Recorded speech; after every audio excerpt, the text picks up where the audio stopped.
So I am here with two parents of a wonderful young child who we're going to call M. And I just want to say thank you from the whole early childhood special education department. As you can see that you have a beautiful new young baby there. And we're just so grateful that you could take your time to share some of your expertise and experience, because we are really focused on learning from the families and positioning families as experts. And that's something that some people really excel in. And early in the profession, we really want to build those skill sets to support. So I just want to thank you and ask some questions to better understand your unique family system. Okay. So I think my first question is if you could share some of the characteristics of your family unit as a whole, or just individuals, and how all of your personalities interact together. I guess, what does that mean? Well, is it what we do and how we interact each other at home or in the workplace or with our child? I'm sorry, I'm keeping it broad because I don't want to, I want to keep it whatever you're open to sharing, but Yeah. I was more thinking of your routines, your child rearing, and some of your values. Okay. I guess the easiest would be our routines. With the new child on board, I'm still nursing, so I'm primarily responsible for the newborn, and my husband is responsible for getting him ready for school and his therapy sessions.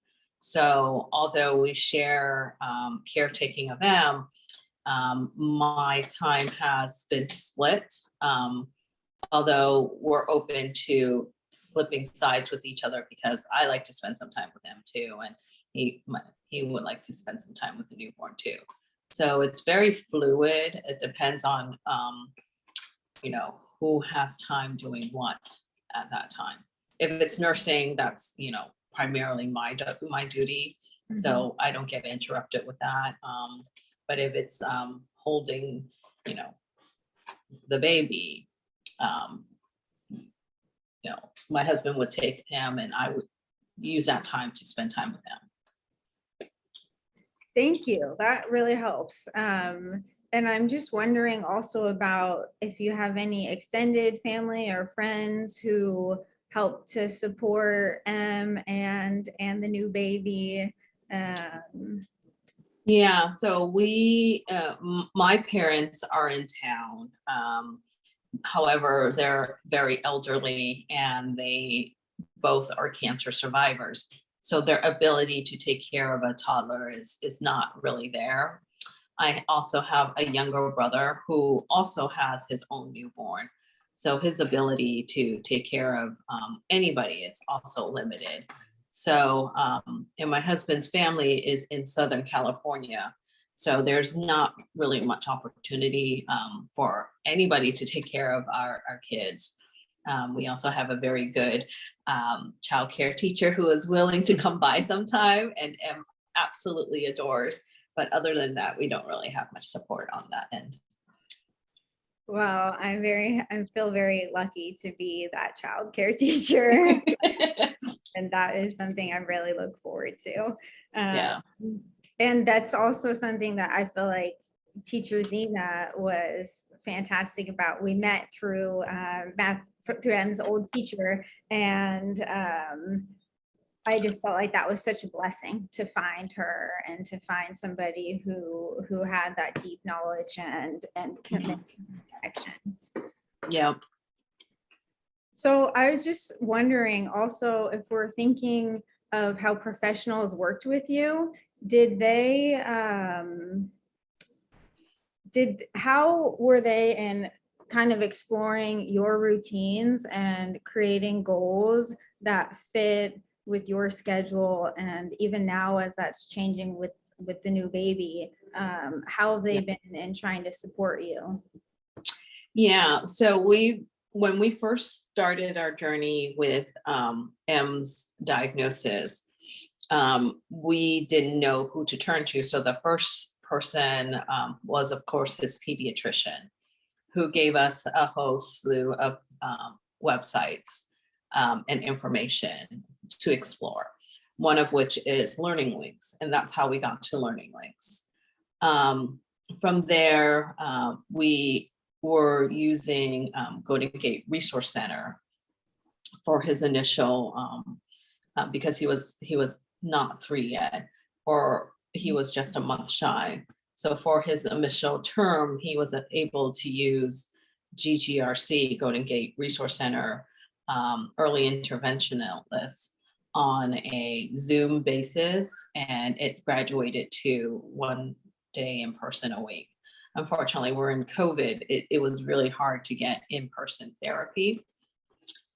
We felt that in-person therapy was very important, and that's when we tried to seek ABA. So with any pediatrician, the pediatrician sent us to a behavioral assessment with UCSF, but that took a year wait list. So we went to Stanford, which was a month wait list.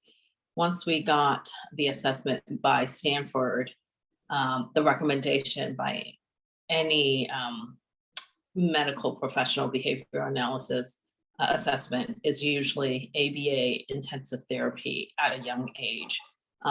Just get it at least above 25 hours per week. So that's when we went to search for ABA speech therapy services for M. We were still in the mix of COVID, so therefore a lot of therapies were via Zoom.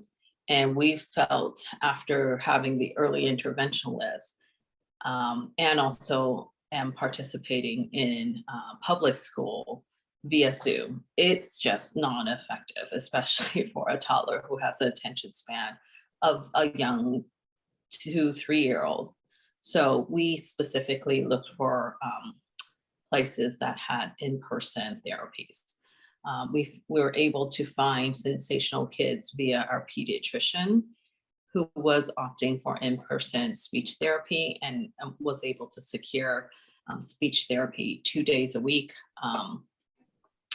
after school time. And the speech therapist center was very gracious to work around our schedule.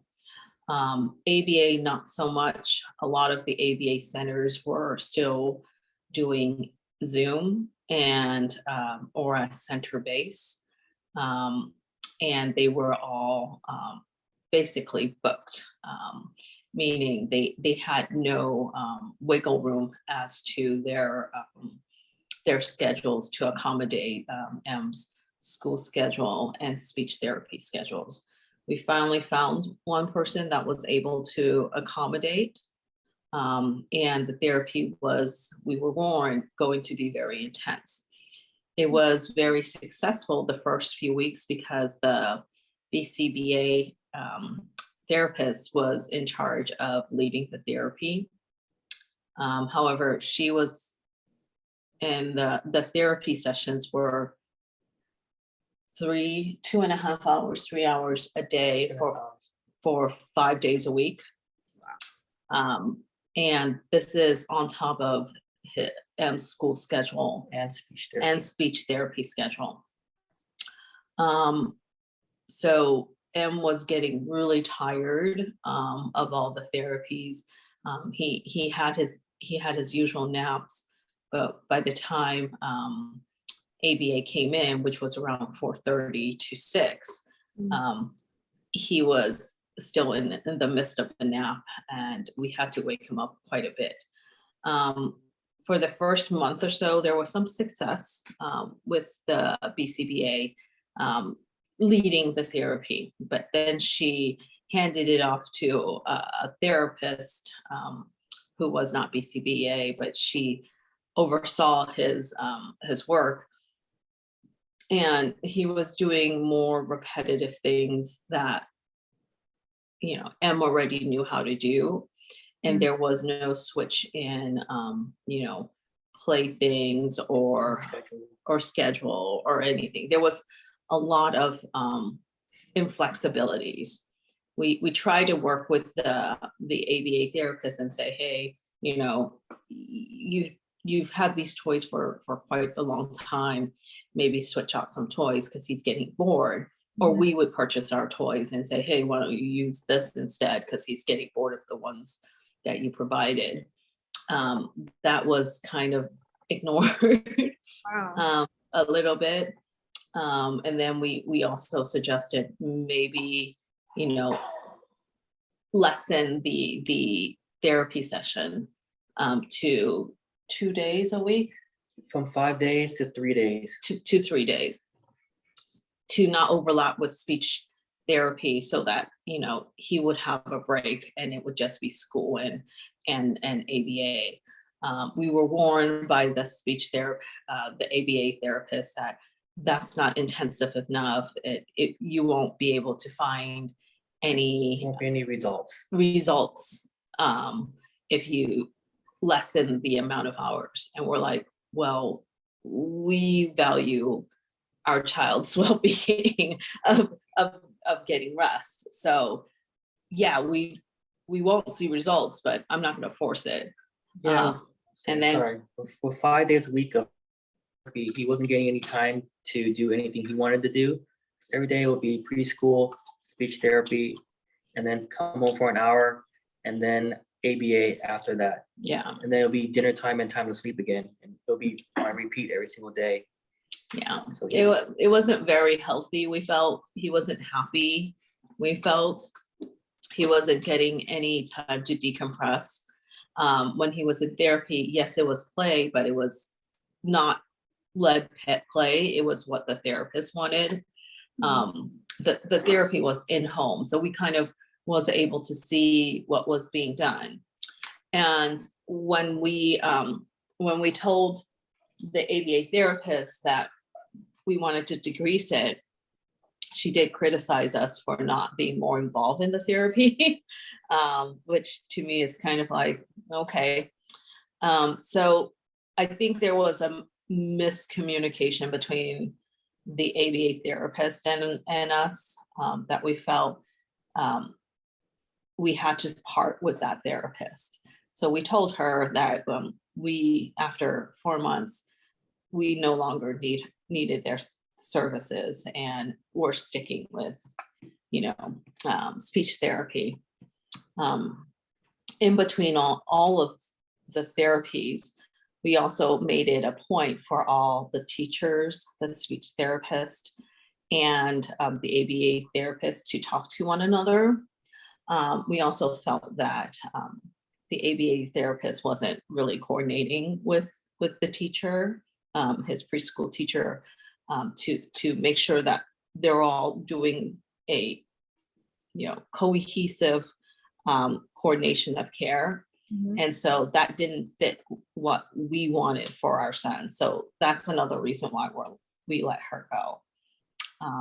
And from then on, we kind of are hesitant of using ABA, which after a year, we had a reassessment by Stanford.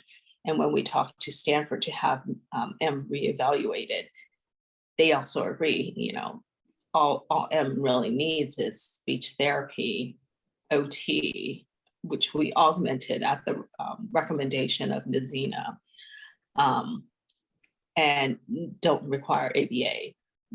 They agreed that because M doesn't really have any behavioral issues, ABA wasn't really helpful in that sense. And secondly, ABA didn't help us with potty training him or brushing his teeth, putting on his clothes or putting on his clothes. All the things that you expect ABA to do, they didn't do that. So we did it ourselves, and we're wondering, why are we using ABA if they're not helping with those items, but our preschool teacher is.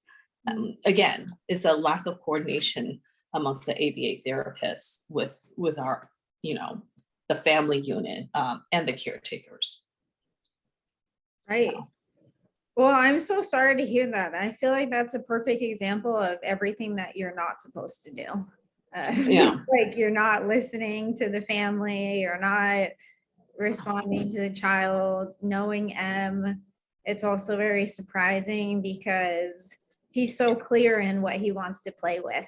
And it just is very disappointing. But Yeah, we also saw that the therapist was having issues with the person that she said, like, she would monitor him via Zoom and he would be here and she would tell him what to do, and how to do it. So it was as if she was using M to train her staff. And so we felt we weren't getting the services, and I know we pay for those services, so it's kind of like, it's bad practice, I guess. definitely. So I'm just wondering if for his OT and SLP, that coordination with his teachers, is that something that they do proactively, or is that something that you have to manage? So fortunately for us, the center where speech therapy is offered, they also offer in-person OT. So the center knows M as a patient, and they work together to get their schedules closely aligned. So initially we had OT first and then speech therapy. And then the speech therapist was like, he gets really tired after OT when he comes to my class, and he gets grumpy. Can we switch up the times? So they did it on their own, based on how M was feeling. And right now he gets speech therapy first and then OT afterwards, and it works wonders. What's wonderful about them is they come up with the plan, talk to us parents, and explain why it's in the best interest of them. And we just say yes or no. I mean, they are the expert on what's best, and they solicit our feedback, of course, before making any changes, which is what I expect providers to do. No, absolutely. And are they with the school district or not with the school district? They're not with the school district. However, they work really, they're very proactive in reaching out to whatever school M is in. So M has changed school district, from Pacifica and then to our new home in San Bruno, and also with the private school. He's made 3 changes in schools, and within a year, and the speech therapist has had connection with each one of those school districts and the private school. I feel like they are setting a very high bar for future SLPs and OTs, especially in the school district. Yeah, the school district is less active, so we also get speech therapy from the school district. The one in Pacifica was very proactive with our private SLP, which was great. They worked with each other, even though, in a medical setting, it's a different goal versus an educational setting, which is, geared towards more access. But they work together and say, okay, if you're going to work on clothing this week, I'll work on clothing too, So it was good having that coordination at Pacifica. With San Bruno, we have less of that. We're not sure if the speech therapist at the school district in San Bruno is more busy, but there was less of that coordination. And secondly, he is involved in group speech therapy in the school district. And so our medical school SLP created goals and suggested goals of saying, perhaps you have more peer-based goals, and I'll work on one-on-one goals to get a speech. We have yet to hear back from the school district SLP, but we're pushing for that. Okay, that sounds appropriate too, though, to have that group setting for him. And I'm just wondering about communication with them and the teacher, so that the teacher can focus on the same goals, because I know with Miss Zena, that was a big focus, and that I think should always be a big focus to make sure it's happening in the classroom as well. Yeah, our experience with San Bruno School District is they're very disjointed. It's a pull-out setting for SLP at San Bruno. And our preschool teacher, Ms. B, does not know what the SLP does when they pull out. There's no communication between the two. There's no communication between the two, yeah. So it's very disjointed in the San Bruno School District. What the preschool teacher B said is that she does come in every day for speech therapy for various students. We don't know whether maybe her caseload is too high that she can't keep track, but our preschool teacher does not know what the SLP teacher does. She only finds out during M's IEP. Like, they have the conversation of connection and say, do you do this in the classroom? And I'm like, shouldn't that already be done? But I'm noticing it's not being done. Well, right, because in theory, it should always be done, and it should be regularly updated, because M is making progress. And it's so exciting to see M making progress. And then people are ideally changing their tactics and what to do as he makes those little milestones. So I'm just thinking about how it might add more responsibility to you to have to coordinate and advocate, and how that works. Yeah, so I'm having more difficulty in advocating. So for instance, on our annual IEP, because M has been there for at least a year, we are due for our annual IEP. We spent about 10 hours already on an IEP session, and we're not done yet. We're still not done. The speech therapist from the district wanted to hold off making goals because I was suggesting goals that I believe was appropriate. And I was willing to even draft them for her. But she was hesitant. So mind you, the goals that she has set were very junior. They were carryover from Pacifica School District, in which I said, he's already know how to do this. He knows how to say hi. He knows how to greet people. He knows how to say bye-bye. That goal is null and void. Her reasoning of keeping it is because he doesn't do it consistently with her. And we told her, well, it's because you don't spend that much time with him. He doesn't know you. I wouldn't say hi and bye to you if you were a stranger. Especially since you're providing only 20 minutes, 2 days a week. I don't know how you form a bond that way. And so I told her I would like more difficult goals, not to make your work harder. It's because I do believe it's possible for M to achieve them. And they were a recommendation of, other providers that has knowledge of his progress. And so her setback was that she wanted the AAC evaluation to come out first before she submits any goals, which is fair, right? The AAC evaluation does tell you where his limitations are. The other part that I have concern with was that the speech language, the speech therapist at the district is not familiar with AAC. So she wouldn't know how to use it. We asked her if she uses the low-tech PEC system, and she said yes, she does use some of that, but it seems as though it's not consistently, or she doesn't have time. All she tells us is M is very distraught and very vocal about what he doesn't want her to do. He wouldn't let her read. He wouldn't let her read a story He wouldn't let her sing a song.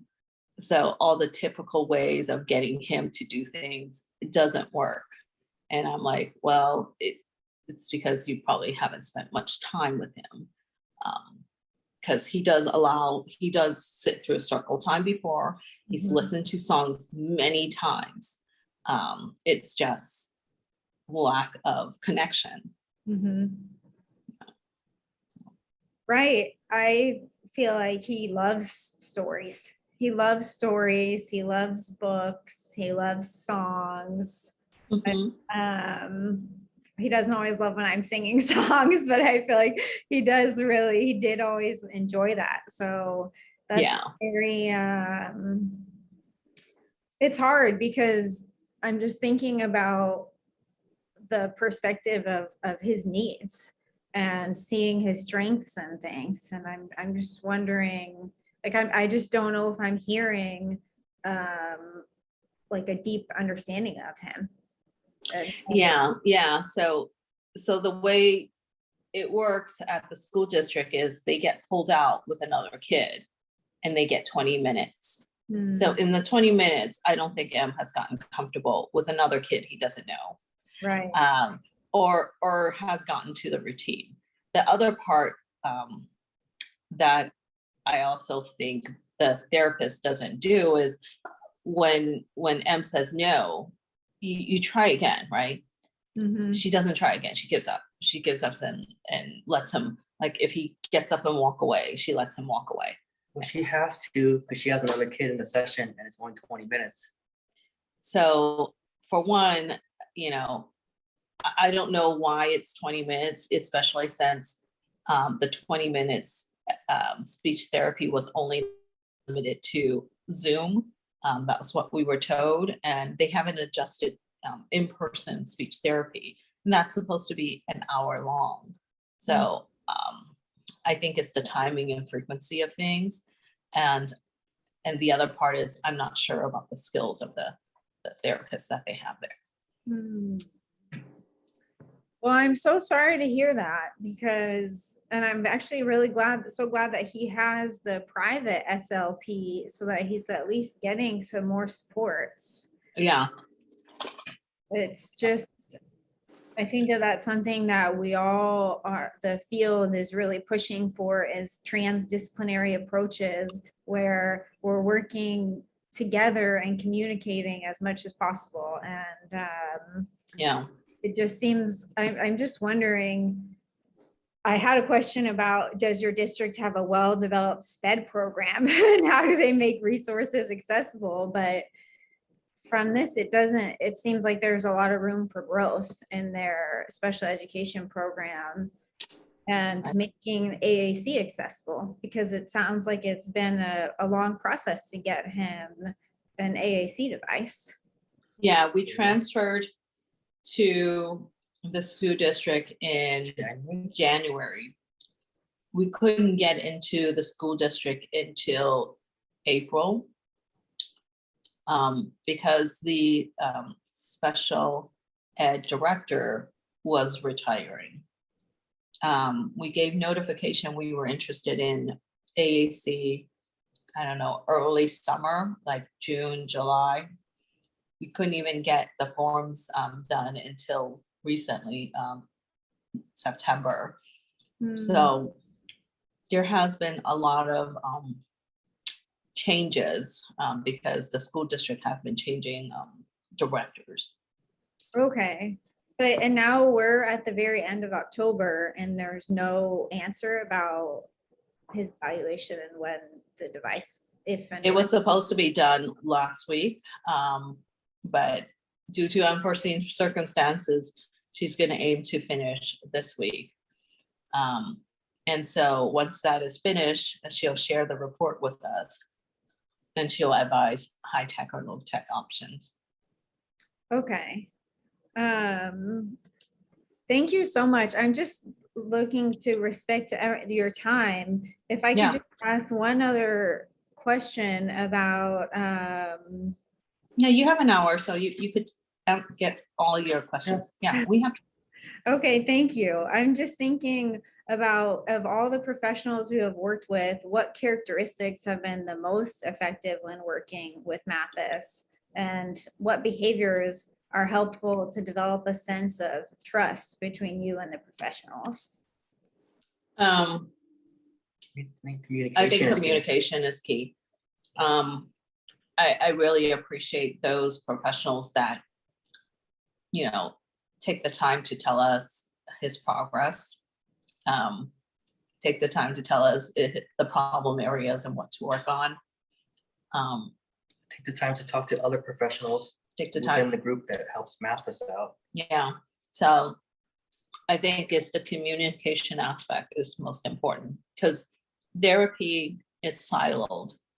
And unless there's communication of therapy to be shared amongst everyone, you won't get as good of a feedback or results unless everybody is on the same page on what we're doing. And if you've seen how M has grown, he's really, flourished a lot. He since when he first started, his speech has really improved. It's not where we want it to be, but it's improved significantly from nonverbal to a lot more words that we know now.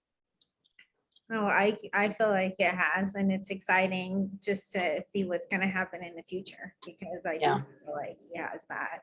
And then I'm just wondering, I know you shared some of the challenging parts of your interactions, and just specifically what barriers are hurting the family professional partnership. Probably, I think some barriers is time, which coordinating with everybody. I mean, we know we can't have the perfect schedule. The time is definitely a hurdle. Financial maybe, because, being part of the school district, yes, it's free, but it's not the best because they don't have all the programs. For instance, we definitely want them in an inclusion program. And because the school district finally said they're not going to have one, we're going to have to, fork out privately, a program that would do that if they have a room, which we have found out that Learning Links has room for him to be in their inclusion program. So, we're going to take advantage of that, even though it's going to cost an arm and a leg, but, whatever helps him grow. Yeah. So they don't have an inclusion program, and will they have an inclusion program in kindergarten? They won't. Actually, they haven't outright said that they won't. They have been planning to implement an inclusion program within the district for the past 2 years. They've been telling us it got delayed yet again. And that by kindergarten, they'll explore the least restrictive possible. But they didn't promise that an inclusion program would be included. I'm just thinking, yeah, that brings up a lot of questions, because also for the values of social values as well. And it's just, We have our updated Stanford behavioral assessment, which says the only thing that M is lacking in his coordination of care is socialization. He needs more socialization, which includes being in an inclusion program start this year. So we have that in his medical assessment, in which we will bring to the school district. But whether they have one or not seems to be politically motivated, according to our preschool teacher. right. I think that there are some politics of what is appropriate for inclusion or not. In our program, we're very focused on inclusion for social emotional development. Yeah. And also for rights, because segregated settings because of ability, I feel like there are deep questions about whether or not that's right for children or appropriate to do so. Yeah. We feel that in his current class right now, there's about 7 students in special education class with varying disabilities or abilities, impediments. And so we also feel that the education setting cannot be augmented to fit one size fits all. Like a person who has Down syndrome would probably need a different kind of education setting versus somebody that has, I don't know, MS versus somebody that has autism. So there is only 7 students, but they had such a wide range of abilities, disabilities in that classroom that we really feel the social aspect is lacking for M, and it's a very limiting class for him at this point of his therapy, because he's at what we feel a jump off point. He's ready for the next level. And so it just makes us, push for him to be in a different setting, in which we try to negotiate with the school district. And they, for some reason or another, are just pushing us off to the next year or the next. So it's a difficult conversation. It is difficult because right now this is the most critical time. This is a great practice for him for when he goes into kindergarten. Yeah. He will ideally be in an inclusive classroom if that sounds like that works for you and works for him. So I'm so sorry to hear that. It's a big challenge. I've heard at San Francisco Unified School District, they're also having, they're focusing on special day classes more than inclusive settings as well. Oh, really? Is that like the new trend? I feel like I don't know well enough to say if that's the trend or not, just because in the academia, they're really pushing for inclusion. I think inclusion is the best practices, and school districts are a little bit behind in that, maybe I would say, or if there has to do with the lack of professionals, because there are so few professionals in the field right now, and COVID has hurt that dramatically as well. It was already there were already shortages, and then with COVID, it became more significant. But it's just weird to me that the district would contract with providers from out of state, as opposed to just having an inclusion program and having a dedicated therapist on site. Why would you want to contract with another provider? So for instance, San Bruno, their speech therapists for the summer, they contracted with somebody in Iowa or another state in order to provide the service. And for paraprofessional, they contract with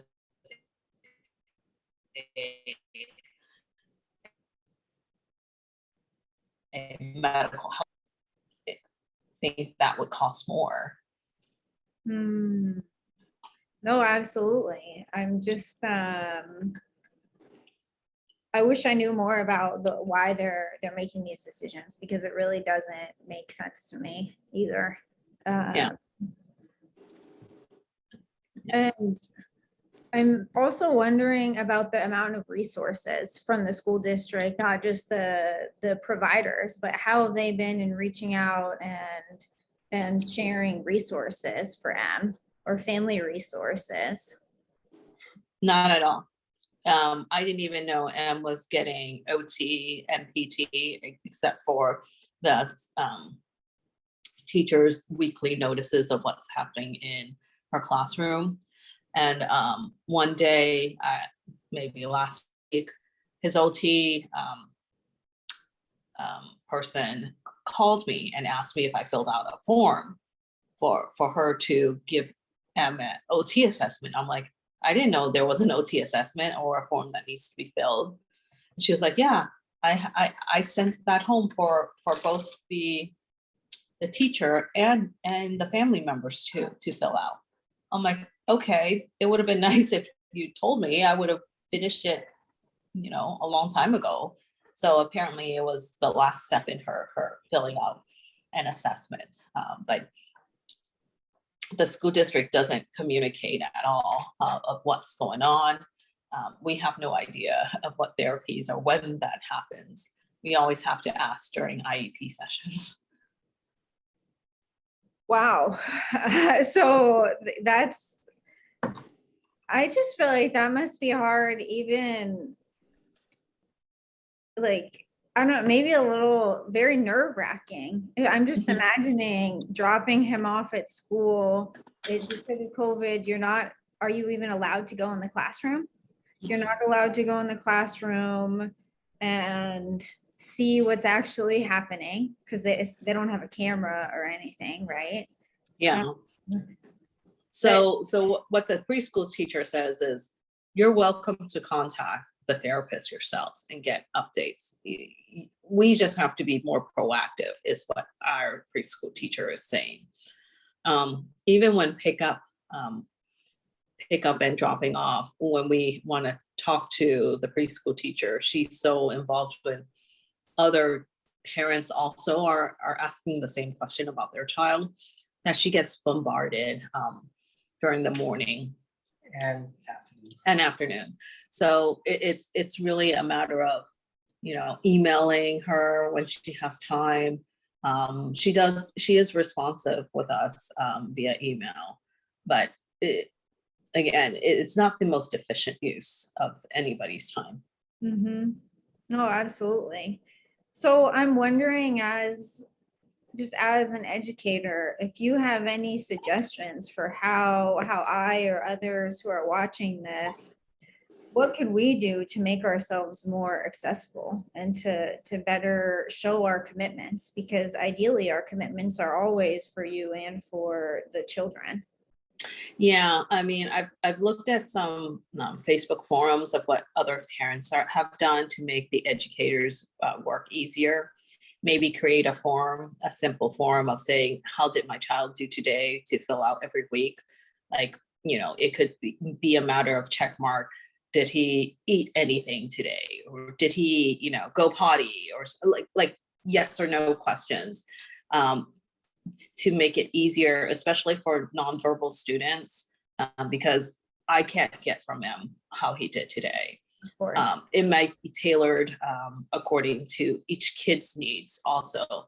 Like, for instance, if a special needs person, maybe their goal is for the child to potty, could at least write a small little narrative, attempted to, but unsuccessful, or went, one day. So maybe a little checklist in which the educator fills out and hands off weekly to the parents, if not daily, easier to share. That probably is best for us. Just a little bit more communication Mhm. in that sense. Yeah, and it's just a little bit disheartening to hear though that it would be your responsibility to try to make it easier for the teacher. And as kind as that is, I feel like the teacher, or I would like to share for future professionals, that it's the teacher. We're the ones who are supposed to try to build that relationship and build trust and use our time and energy to learn more from you about M. And I feel like also it would be great to know, it's always helpful to know what's going on at home. So I'm wondering, in addition to what we could provide at the school, how are they at saying, how did Em sleep last night? What's new? What's happening? They don't. Yeah, so the only time that was taken into consideration was when I was given birth. And so the preschool teacher knew that there was a day in which I wasn't home with him because I was at the hospital recovering. And so Em had a bout of, I think he was just moody that day. he was moody that day, and he peed in the playground, or he wet his pants. and M knows how to go to the bathroom really well. And so the preschool teacher attributed that to just basically Mommy not being home. not being home, but it just was very superficial in my sense, to me, but there isn't that kind of coordination. I wish there was of that coordination. The preschool teacher does, when we learned that M wasn't getting school lunches, we thought he was getting free school lunches, even though I filled out the form for everything. The teacher was like, well, you didn't tell me. And I'm like, the administration office had me fill out a form online and turn in the paper. So there's no coordination. I think what I would tell the preschool teacher is have the preschool teacher be supported by the back office function fully. And if they're not supported, she cannot do the day-to-day, which is, focusing on our child and their education. And so what I would say is, have better administration, because I do think our school district administration is disconnected with the SDC classes, especially since they're so involved in the general ed and the other typical classes, because it's a bigger volume. They forget about the smaller classes there. And then for the special education teacher, just ask us what's going on at home. I mean, she would tell us, can you have M try the school lunches, because he won't eat anything at school. And we're like, he eats at the private preschool Yeah. quite a bit. So just put the food in front of him. And she's like, oh yeah, we didn't put the food in front of him. And I'm like, Because she would ask M if he wanted it, he would say no. But if you put it in front of him, he sees it, he sees other kids next to him eating, he'll want to try. So she finally started doing that, and then he started trying eating lunches. Well, first she took away his lunchbox, so and just put the food in front of him and nothing else. Of course, M's gonna go grab his own lunchbox first. I'm like, put everything in front of him, something familiar or something unfamiliar. You don't like a change just like anybody else would. So eventually we told them to try that.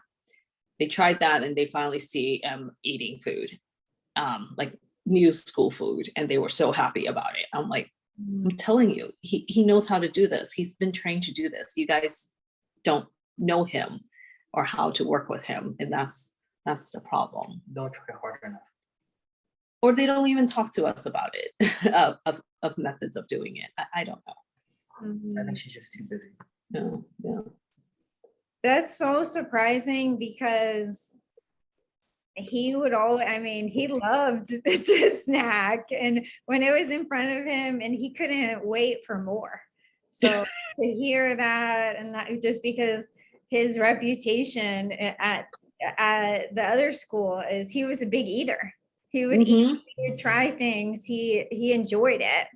Yeah. So that's really it's just interesting how different the experiences are in different environments are, because like when I saw him, I've had the pleasure of seeing him in class and at home, and what I'm hearing now, it's just very surprising because it's so different than what I saw in his other class when he was younger.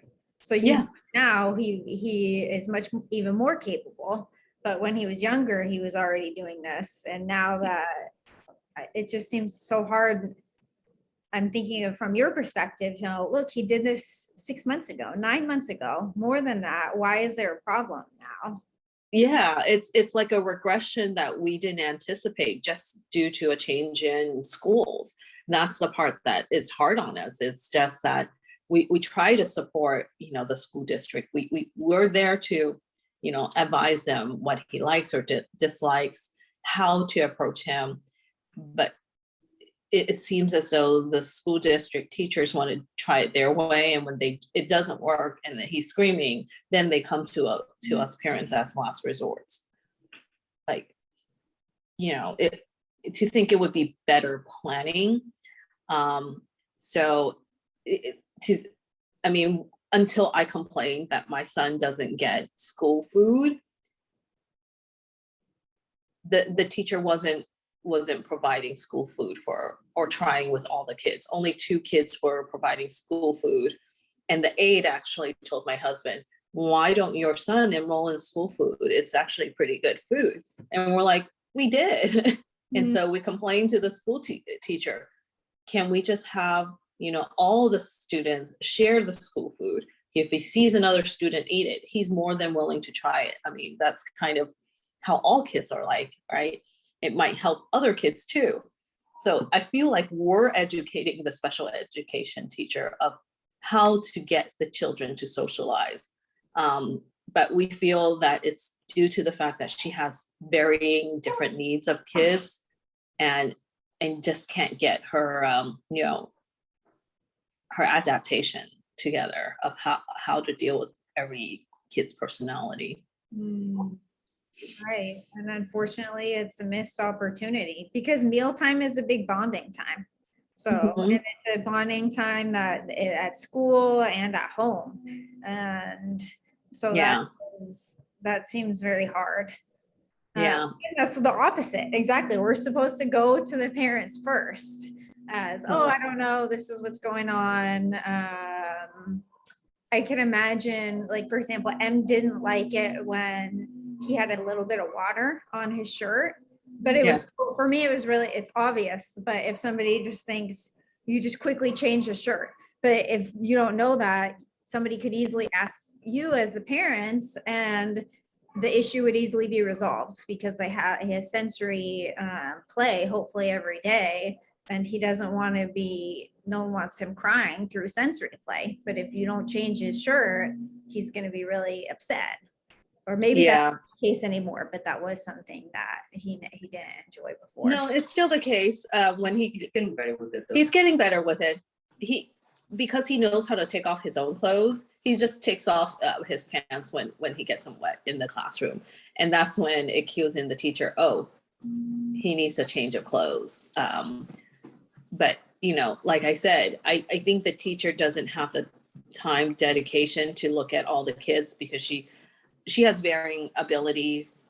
Some students that needs more attention because they have Personal attention. physical disabilities, so she can't see when M is one of the more independent ones. I feel that this upset him, and that's this is why he spilled something on him. They didn't notice that until he takes off his pants and walks through naked. And he struts. He has like very confident walk, I feel. Yeah. Yeah. Well, I just want to thank you both so much for being here and for sharing. It's just so helpful to hear and for people to learn from this experience. And I'm sorry that you're having these challenges. And I think there is a lot of how we can improve based on that. So I just want to thank you again for sharing. Of course. Anytime. And if you need a follow-up, we're happy to do so. Thank you. Thank you so much. All right.